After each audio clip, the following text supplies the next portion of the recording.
উপনয়ন বৈদিক আচার অনুষ্ঠানে কুশব্রাহ্মণের কিছু ক্রিয়া। সাধ্যকারী কর্তাকে পূর্বমুখ করে বসতে হবে।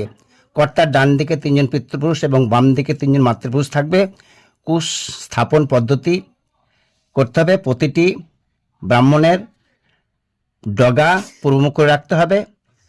আচার্যগুরু আচমন করবে ওং কেশবায় নমঃ, ওং নারায়ণায় নমঃ, ওং মাধবায় নমঃ।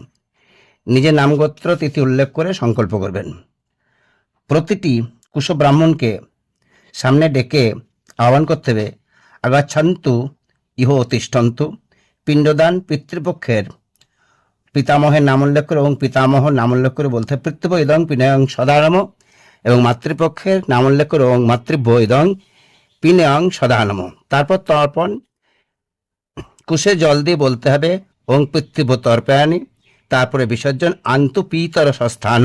এইরূপ বৈদিক শিক্ষণীয় ভিডিও পেতে চ্যানেলটি লাইক শেয়ার করুন।